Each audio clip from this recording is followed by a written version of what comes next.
What's going on, everybody? My name is Mario. If you're new to this channel, subscribe, that'll be dope. In today's video, we're going to talk about something that I've got a lot of people asking me, and that is, which one should they get? Should they get the EVA1 or the S1H? I own both of them, so I finally took both cameras out and I put it to its test to compare both of them, and hopefully in this video you can solve your answers onto which camera you should buy. So let's get started. So we're going to start out with the price. The price on the S1H is $4,000 and the EVA1 is $6,500.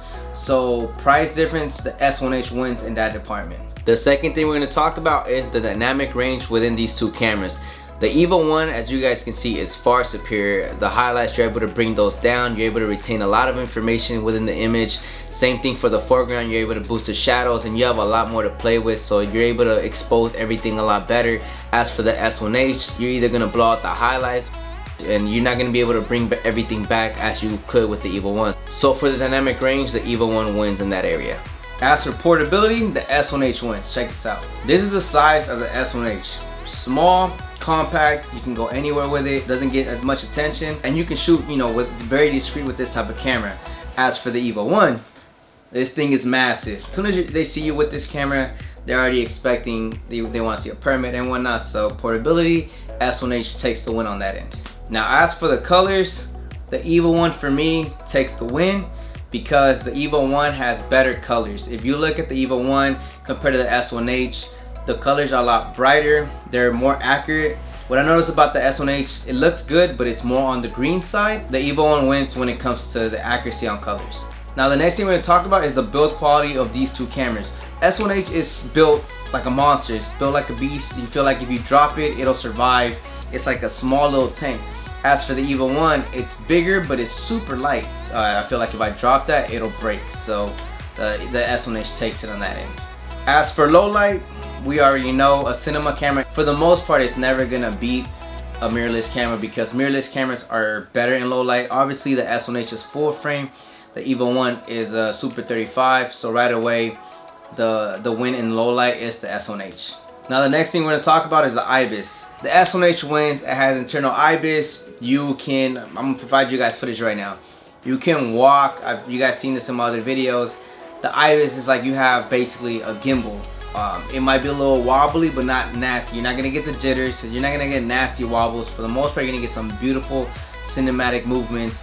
It's gonna look like you're on a gimbal. If you know how to walk with it right, you're gonna get some beautiful looking shots.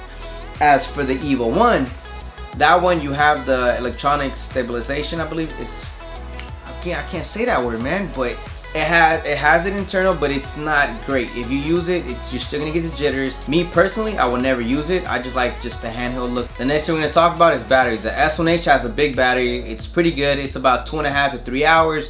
However, the EVA1, you can buy bigger batteries and they last about 6 hours, 5 hours or so. So clearly on the battery side, the EVA1 wins. When it comes to the files on both these cameras, they both take SD cards. They both win because you can put dual SD cards on both cameras. They take 2 and you could dual record on both of them. So it's good for backups. As for the LCD screen, the S1H LCD screen is clean. I love it. It's bright. Everything's cool. Compared to the EVA1, it's garbage. If you take it out in broad daylight, you can see through it, don't get me wrong, but it's not usable. It's something that I'm not going to recommend for you guys to just use straight up. You're going to have to use a monitor with the EVA1. As for the S1H, the LCD straight up out of the camera is a lot better. So for LCD screen, I gotta give it to the S1H. Now when it comes to ease of use, they're both very similar. If you guys have used many Panasonic cameras in your past, from the GH5, GH4, or any Panasonic camera, for the most part, they're pretty easy to navigate through the settings. For the S1H and the EVA1, they're both simple. However, the EVA1 has more settings to, like the black balance. It has a lot more to work with, but they're both the same. The next thing between both these cameras, so the S1H takes the L mount and the EVA1 is EF mount. So if you're like me and you come from Canon, then you're gonna have a bunch of Canon EF lenses. So the EVA1 wins on that end for me because I already have it. I don't have to buy an adapter. As for the S1H, you can buy an adapter. Now you gotta spend $250 more and it works. But if you're gonna go with just L lenses on the S1H, then just know you're gonna spend a lot of money on L series lenses compared to the Canon EF mount lenses. It's a lot cheaper, or you can go with Sigma. It's even more cheaper. So the EVA1 wins on that end because you don't need an adapter.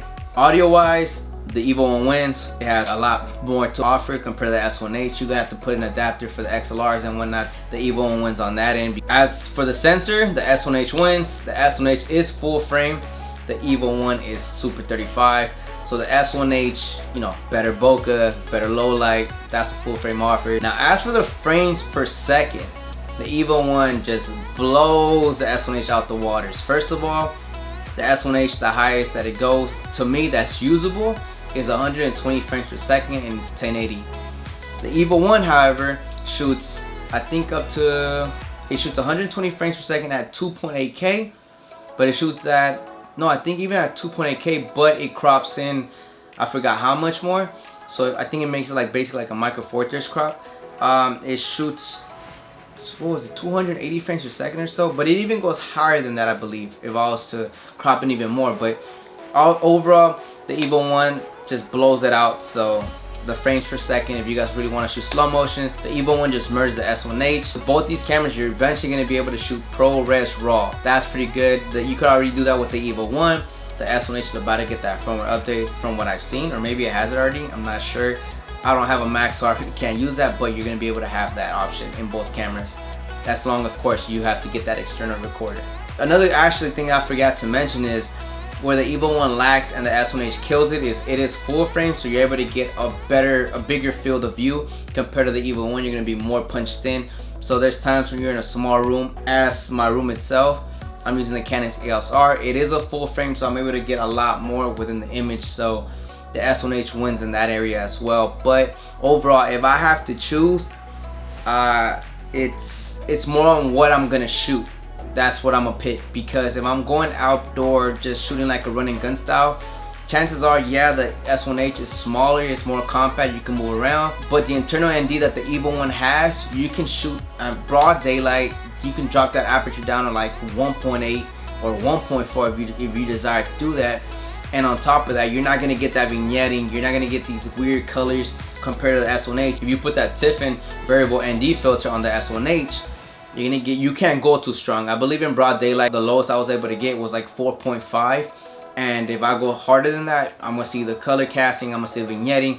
So the S1H is very limited when it comes to broad daylight. If you want that nice bokeh, the EVA1 has no problems. You have up to like 6 stops, I believe. So I mean, that's really, you decide. For me, I'm gonna choose the EVA1 for the most part. Color accuracy is really important for me. Bokeh, for the most part, the EVA1 gives me what I need. I mean, I just hate the weight, obviously, and I wish I had the Ibis that the S1H has.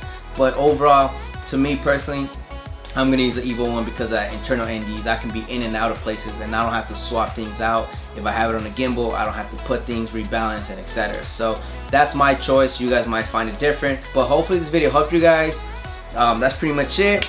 Like this video if you guys found it helpful. Subscribe if you guys are new here, and comment if there's anything else that I didn't mention that you guys would like to hear. And that's pretty much it, guys. I'll see you guys next time. Peace out.